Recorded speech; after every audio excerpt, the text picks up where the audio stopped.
কোটা সংস্কার আন্দোলনকে কেন্দ্র করে সহিংসতায় নিহতদের স্মরণে সরকার ঘোষিত রাষ্ট্রীয় শোক প্রত্যাখ্যান করেছে বৈষম্য বিরোধী ছাত্র আন্দোলন। ৯ দফা দাবি আদায়ে আজ মঙ্গলবার একক বা ঐক্যবদ্ধভাবে লাল কাপড় মুখে ও চোখে বেঁধে ছবি তোলা এবং অনলাইনে প্রচার কর্মসূচি ঘোষণা করেছে বৈষম্য বিরোধী ছাত্র আন্দোলন। সোমবার রাতে আন্দোলনের সমন্বয়ক মোহাম্মদ মাহিন সরকার এক সংবাদ বিজ্ঞপ্তিতে এই কর্মসূচির কথা জানান।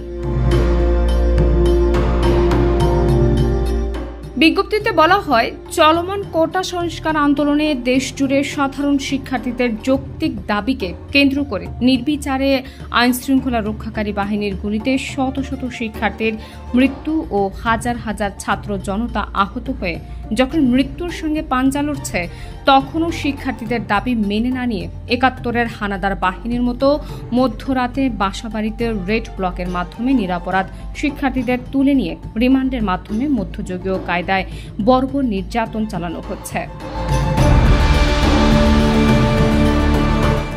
এতে আরও বলা হয়, বর্তমান সরকারের কর্তা ব্যক্তিরা সংকট নিরসনে শিক্ষার্থীদের দাবি মেনে না নিয়ে প্রতিদিনই নির্মমভাবে শিক্ষার্থীদের দমন নিপীড়ন ও মানুষের জীবন থেকে রাষ্ট্রীয় সম্পদকে অধিক গুরুত্ব দিয়ে সরকারের নিয়ন্ত্রিত মিডিয়ায় প্রচার করছে এবং মিডিয়ার সামনে দেওয়া সরকারের কর্তা ব্যক্তিদের মায়াকান্না প্রচার করছে।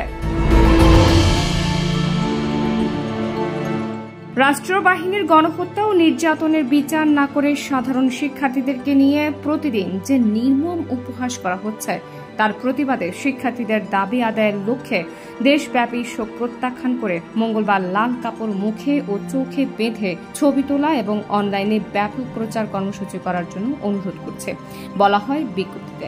সোমবারের কর্মসূচি সফল করায় দেশবাসীকে শিক্ষার্থীদের পক্ষ থেকে কৃতজ্ঞতা জানানো হয়। ডেস্ক রিপোর্ট, প্রিয় দেশ।